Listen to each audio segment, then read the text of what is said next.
ರಾಜ್ಯದಲ್ಲಿ ಸಿಎಂ ಬದಲಾವಣೆ ವಿಚಾರ ಕುರಿತಂತೆ ಗದಗನಲ್ಲಿ ಮಾಜಿ ಸಂಸದರು ಮಾಜಿ ಸಚಿವರಾಗಿರುವಂಥ ಬಿ ಶ್ರೀರಾಮುಲುರವರು ಸುದ್ದಿಗೋಷ್ಠಿ ನಡೆಸ್ತಾರೆ. ಹಾಗಿದ್ರೆ ಆ ಸುದ್ದಿಗೋಷ್ಠಿಯ ಮುಖ್ಯಾಂಶಗಳು ಏನಾಗಿದ್ದು ಅದೆಲ್ಲದರ ಬಗ್ಗೆ ಮಾತನಾಡ್ತಾ ಹೋಗೋಣ. ಸರಿಗ ಇಷ್ಟೊತ್ತು ತಾವು ಸುದ್ದಿಗೋಷ್ಠಿ ನಡೆಸಿದ್ರಿ. ಈ ಸಿಎಂ ಬದಲಾವಣೆ ವಿಚಾರ ಸೇರಿದಂತೆ ರೈತರ ಹೋರಾಟ ಮತ್ತು ಚಳಿಗಾಲ ಅಧಿವೇಶನ ಇದೆಲ್ಲದರ ಬಗ್ಗೆ ಕೂಡ ನೀವು ಮಾತನಾಡ್ತಾ ಇದ್ರಿ. ಆ ವಿಚಾರಕ್ಕೆ ಸಂಬಂಧಪಟ್ಟಂತೆ ಸರ್ ಅತ್ಯಂತ ಸಂಕ್ಷಿಪ್ತವಾಗಿ ಹೇಳೋದಾದರೆ ಈ ಸಿಎಂ ಬದಲಾವಣೆ ವಿಚಾರದ ಬಗ್ಗೆ ಏನು ತಮ್ಮ ಪ್ರತಿಕ್ರಿಯೆ ಅಂತ? ನನ್ನ ಪ್ರತಿಕ್ರಿಯೆ ಆಲ್ರೆಡಿ ಹೇಳಿದ್ದೀನಿ. ನಾನು ಭಾಳ ಕ್ಲಾರಿಟಿಯಾಗಿ ಅವರು ಬ್ರೇಕ್ಫಾಸ್ಟ್ ಮೀಟಿಂಗದಲ್ಲಿ ಕದನ ವಿರಾಮ ಅನ್ನೋಂಥದ್ದು ಘೋಷಣೆಯನ್ನು ಮಾಡಿದ್ದಾರೆ ಅಂತ. ಎಲ್ಲಿ ತನಕ ಅಂದರೆ ಬಜೆಟ್ ಆಗೋ ತನಕ ಕದನ ವಿರಾಮ ಅಂತ ಘೋಷಣೆ ಮಾಡಿದ್ದಾರೆ. ಇವತ್ತು ರಷ್ಯಾ ಉಕ್ರೇನ್ ಯುದ್ಧದಲ್ಲಿ ಕೂಡ ಕದನ ವಿರಾಮ ಅಂತೇಳಿ ಘೋಷಣೆ ಮಾಡ್ತಾರೆ. ಆ ಕದನ ವಿರಾಮ ಘೋಷಣೆ ಮಾಡಿದ ನಂತರ ಕೂಡ 3 ತಿಂಗಳಾದ ನಂತರ ಅವರು ಒಂದು ಬಾಂಬ್ ಹಾಕ್ತಾರೆ ಮತ್ತು ಇವರೊಂದು ಬಾಂಬ್ ಹಾಕ್ತಾರೆ. ರಷ್ಯಾದವರು ಉಕ್ರೇನ್ ಮೇಲೆ ಹಾಕ್ತಾರೆ, ಉಕ್ರೇನ್ನವರು ರಷ್ಯಾದ ಮೇಲೆ ಹಾಕ್ತಾರೆ. ಅದು ಕದನ ವಿರಾಮ ಆಗ್ಲಿಕ್ಕೆ ಸಾಧ್ಯನೇ ಇಲ್ಲ. ಹಂಗಾಗಿ ಇವತ್ತು ಕಾಂಗ್ರೆಸ್ಸಿನ ಪರಿಸ್ಥಿತಿಯಲ್ಲಿದ್ದಂಥ ಗೊಂದಲ ಏನಿದೆನೋ ಅದು ಕದನ ವಿರಾಮ ಆಗ್ಲಿಕ್ಕೆ ಸಾಧ್ಯನೇ ಇಲ್ಲ. ಇವರು ಡಿನ್ನರ್ ಮೀಟಿಂಗ್ ಮಾಡ್ಕೊತಾರೋ, ಇವತ್ತು ಬ್ರೇಕ್ಫಾಸ್ಟ್ ಮೀಟಿಂಗ್ ಮಾಡ್ತಾರೋ, ಲಂಚ್ ಮೀಟಿಂಗ್ ಮಾಡ್ತಾರೋ, ಡಿನ್ನರ್ ಮೀಟಿಂಗ್ ಮಾಡ್ತಾರೋ, ಏನು ಮಾಡ್ತಾರೋ ಮಾಡ್ಕೊಳ್ಳಿ. ಇವತ್ತು ಅವರೇ ಇದ್ದಂಥ ಶಾಸಕರೆಲ್ಲರೂ ಕೂಡ 2.5 ವರ್ಷಗಳ ಕಾಲ ಇವರು ಮುಖ್ಯಮಂತ್ರಿ, 2.5 ವರ್ಷಗಳಾದ್ರಂತೆ ಅವರು ಮುಖ್ಯಮಂತ್ರಿ ಹೇಳಿದ್ರಂತೆ. ನಂದೇನಂದ್ರಿಗಿನ ಮುಖ್ಯಮಂತ್ರಿಗಳು ಬದಲಾವಣೆ ವಿಚಾರದಲ್ಲಿ ಇಷ್ಟೊಂದು ಗೊಂದಲ ಆಗೋಂಥ ಟೈಮಲ್ಲಿ ನಾನು ಈ ರಾಜ್ಯದ ಮುಖ್ಯಮಂತ್ರಿಗಳಂತ ಸಿದ್ದರಾಮಯ್ಯರಿಗೆ ಮುಖ್ಯಮಂತ್ರಿ ಕುರ್ಚಿ ಬಿಟ್ಟುಕೊಟ್ಟು ಮಾತು ತಪ್ಪದ ಮಗ ಆಗ್ತಾನೋ, ಮುಖ್ಯಮಂತ್ರಿ ಸ್ಥಾನವನ್ನು ಬಿಟ್ಕೊಳ್ಳಾರ್ದಂತೆ ಮಾತು ತಪ್ಪಿದ ಮಗ ಆಗ್ತಾನೆ ಅಂತೇಳಿ ಜನರೆಲ್ಲರೂ ಕೂಡ ಕಾಯ್ದು ನೋಡ್ತಾ ಇದ್ದಾರೆ. ಹಂಗಾಗಿ ಮಾತು ತಪ್ಪದ ಮಗ ಆಗ್ತಾನೋ, ಮಾತು ತಪ್ಪಿದ ಮಗ ಆಗ್ತಾನೋ ಇದೆಲ್ಲ ವಿಚಾರವನ್ನು ಜನರೆಲ್ಲರಿಗೂ ಸೂಕ್ಷ್ಮತೆ ನೋಡಿರೋ ಕಾರಣ ಅವರು ಹೆಂಗೆ ನಡ್ಕೊತಾರೆ ಅನ್ನೋಂಥದ್ದು ನೋಡಬೇಕಾಗುತ್ತೆ. ಈಗ ನಿಮ್ಮ ಸುದ್ದಿಗೋಷ್ಠಿಯ ಒಂದಷ್ಟು ಪ್ರಮುಖ ಅಂಶಗಳಲ್ಲಿ ಮುಖ್ಯವಾಗಿ ಈ ಉತ್ತರ ಕರ್ನಾಟಕದ ಅಭಿವೃದ್ಧಿಯನ್ನು ಮೊದಲಿಂದ ಕೂಡ ನೀವು ಹೊಂದಿರುವಂಥವರು. ಅದೇ ವಿಚಾರಕ್ಕಾಗಿ ಚಳಿಗಾಲ ಅಧಿವೇಶನ ಅಂತಕ್ಕಂಥದ್ದು.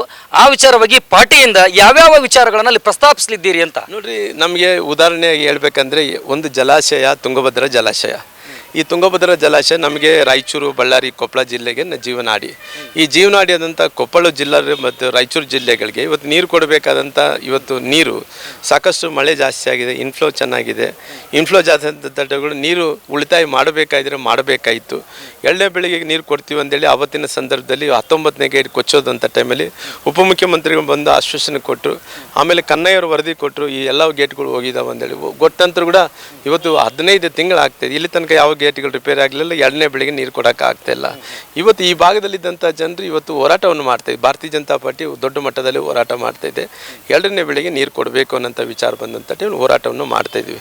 ಇವತ್ತು ಒಂದು ಕಡೆ ಇಲ್ಲಿ ಬೆಳೆದಂಥ 1ನೇ ಬೆಳೆಗೆ ನೀರು ಬಂದಿದ್ವಲ್ಲ, ಅವತ್ತು ಮೆಕ್ಕೆಜೋಳ ಬೆಳೆದಾರ. ಬಳ್ಳಾರಿ, ರಾಯಚೂರು, ಕೊಪ್ಪಳ, ಗದಗ, ಇವತ್ತು ಹಾವೇರಿ, ಹುಬ್ಬಳ್ಳಿ, ಧಾರವಾಡ ಇವೆಲ್ಲ ಕಡೆ ನಮಗೆ ಮೆಕ್ಕೆಜೋಳ ಜಾಸ್ತಿ ಬೆಳೆಯುತ್ತೆ. ಇವತ್ತು ಬೆಂಬಲ ಬೆಲೆ ಕೊಡ್ರಿ ಅಂತೇಳಿ ಘೋಷಣೆ ಮಾಡೋಕ್ಕೆ ಭಾಳಷ್ಟು ಸಾರಿ ಹೋರಾಟ ಮಾಡ್ತಾಯಿದ್ದಾರೆ. ಇವತ್ತು ಕೇಂದ್ರ ಸರ್ಕಾರ ಬೆಂಬಲ ಬೆಲೆ ಕೊಟ್ಟಿದೆ, ರಾಜ್ಯ ಸರ್ಕಾರ ಇವತ್ತು ಬೆಂಬಲ ಬೆಲೆ ಕೊಡ್ತಾಯಿಲ್ಲ. ಮಾರ್ಕೆಟಲ್ಲಿ 16 ರೂಪಾಯಿ 17 ರೂಪಾಯಿ ಐತೆ. ಒಬ್ಬ ರೈತನಿಗೆ 2,700 ರೂಪಾಯಿ 2,400 ರೂಪಾಯಿ ಕೇಂದ್ರ ಸರ್ಕಾರ ಘೋಷಣೆ ಮಾಡಿದ ನಂತರ ರಾಜ್ಯ ಸರ್ಕಾರ ಬೆಂಬಲ ಬೆಲೆ ಘೋಷಣೆ ಮಾಡೋಕ್ಕೆ ಏನು ದಾಡಿ ಏನಾಗಿದೆ ಅದಕ್ಕೆ? ಇವತ್ತು ರೈತ ಒಬ್ಬಕ್ಕೆ ಒಂದು ಕ್ವಿಂಟಾಲ್ ಮೇಲೆ 600 ರೂಪಾಯಿ 700 ರೂಪಾಯಿ ನುಕ್ಸಾನ್ ಆಗ್ತದೆ. With the responsibility of all the things. ಹಾಗಾಗಿ ಬೇಜವಾಬ್ದಾರಿ ಸರ್ಕಾರ ಕಬ್ಬು ಬೆಳೆದಂಥ ರೈತರು ಹೋರಾಟ ಮಾಡ್ತಾ ಇದ್ದಾರೆ. ಇವತ್ತು ಕೃಷ್ಣಾ ಭಾಗದಲ್ಲಿದ್ದಂಥ ರೈತರು ಆ ಜಲಾಶಯ ತುಂಬಿದ್ರು ಕೂಡ ನೀರು ಕೊಡೋಕೆ ಆಗ್ತಾಯಿಲ್ಲ ಅಂತೇಳಿ ಹೋರಾಟ ಮಾಡ್ತಾಯಿದ್ದಾರೆ. ಆ ಕಡೆ ಕಾವೇರಿ ಭಾಗದಲ್ಲಿದ್ದಂಥ ಜನರು ತಮಿಳ್ನಾಡಿಗೆ ನೀರು ಹರಿದು ಹೋಗ್ತಾ ಇದ್ದಾವೆ, ನಮಗೆ ನೀರು ಸಿಗ್ತಾ ಇಲ್ಲ ಎಂದು ಹೋರಾಟ ಮಾಡ್ತಾಯಿದ್ದಾರೆ. ಎಲ್ಲ ಕೆರೆಗಳೆಲ್ಲ ಕೂಡ ಬತ್ತಿ ಹೋಗ್ತಾ ಇದ್ದಾವೆ. ಜನರೆಲ್ಲರೂ ಕೂಡ ಸಂಕಷ್ಟದಲ್ಲಿದ್ದಾರೆ. ಸರ್, ಈಗ ಇದು ನಾನು ಹೇಳ್ತಾ ಇರುವಂಥ ಈ ವಿಚಾರ ಇದು ಊಹಾಪೋಹ ಅಲ್ಲ, ಅಂತೆಕಂತೆ ಅಲ್ಲ, ವದಂತಿ ಅಲ್ಲ, ಅಥವಾ ಯಾರು ಹೇಳ್ತಾರೋ ಅಂತಲ್ಲ. ಸ್ವತಃ ತಮ್ಮ ಪಾರ್ಟಿಯಿಂದನೇ CM ಆಗಿ ಮೆರೆದಂಥವರು ಸದಾನಂದ ಗೌಡರು ಅವರು ಹೇಳ್ತಾರೆ, ಹೈಕಮಾಂಡ್ ಏನಾದರೂ ಕೂಡ ಒಂದ್ಸರಿ ನಮ್ಮ ಗ್ರೀನ್ ಸಿಗ್ನಲ್ ಕೊಟ್ಟು ಬಿಟ್ರೆ ಸಾಕು, ನಾವು ಭಾರತೀಯ ಜನತಾ ಪಕ್ಷದಿಂದ DK ಶಿವಕುಮಾರ್ ಅವರಿಗೆ ಬೆಂಬಲ ಕೊಟ್ಬಿಡ್ತೀವಿ ಅಂತ. ಇವ್ರ ಕಡೆ ಮಕ ಮಾಡಿ ಕೂಡ ಮಲಗಲ್ರಿ ನಾವು. ಯಾಕಂದರೆ ಇವರು ಪಾಪಾತ್ಮರು, ಇವರೆಲ್ಲರೂ ಕೂಡ ಮೋಸ ಮಾಡಿ ಜನರಿಗೆಲ್ಲರೂ ಕೂಡ ಸುಳ್ಳು ಹೇಳಿ ಇವತ್ತು ಅಧಿಕಾರಕ್ಕೆ ಬಂದಂಥವ್ರು. ಇವತ್ತು ಜನರಿಗೆಲ್ಲರೂ ಕೂಡ ಬಹಿರಂಗವಾಗಿ ಇವತ್ತು ಜಗಜ್ಜಾಹೀರಾಗ್ತಾ ಇದೆ. ಇಂಥವರು ಮಕ ಮಾಡಿ ಮಕ್ಕೊಳ್ಳೋದ್ರಿಂದ ಅವ್ರು ಮಾಡಿದಂಥ ಪಾಪ ನಮಗೆ ಸುತ್ಕೊತಾವ. ಹಂಗಾಗಿ ಎಂಥ ಪರಿಸ್ಥಿತಿಯಲ್ಲೂ ಕೂಡ ಈ ಸರ್ಕಾರ ಯಾವಾಗ ತೊಲಗುತ್ತೆ ಅಂತೇಳಿ ಜನರೆಲ್ಲರೂ ಕೂಡ ಕಾಯ್ತಿದ್ರೆ. ಸರ್ಕಾರ ಬಿದ್ದೋದ್ರಿಗಿನ ಭಾರತೀಯ ಜನತಾ ಪಾರ್ಟಿ ಮಧ್ಯಂತರ ಚುನಾವಣೆ ಸಲ ನಾವೆಲ್ಲ ರೆಡಿ ಮಾಡ್ಕೊಂಡಿದ್ವಿ. ಇವತ್ತೇ ಚುನಾವಣೆ, ಇವತ್ತೇ ಸರ್ಕಾರ ಬಿದ್ದೋದ್ರಿ ಕೂಡ ಮಧ್ಯಂತರ ಚುನಾವಣೆಯಲ್ಲಿ ನಿಂತು ಮತ್ತೆ ಪುನಃ ಮತ್ತೆ ಮಧ್ಯಂತರ ಚುನಾವಣೆ ಎಲ್ಲ ಒಂದು ಕಡೆ ಸಾರ್ವಜನಿಕ ಹೊರೆ ಅನಿಸೋದಿಲ್ವಾ ಸರ್? ಸಾರ್ವಜನಿಕ ಹೊರೆ ಅನ್ನೋದಕ್ಕಿಂತ ಇವರು ಇವತ್ತು ಏನು ಮಾಡ್ತಾಯಿದ್ದಾರೆ, ಅಡ್ಮಿನಿಸ್ಟ್ರೇಷನ್ ಏನು ನಡೀತಾ ಇದೆ ಅಲ್ರಿ. ಇವತ್ತು ಎಲ್ಲರೂ ಕೂಡ ಹೋರಾಟ ಅನ್ನೋದು ಬಿಟ್ಟರೆ ಬೇರೆ ಏನು ನಡೀತಾ ಇಲ್ಲ.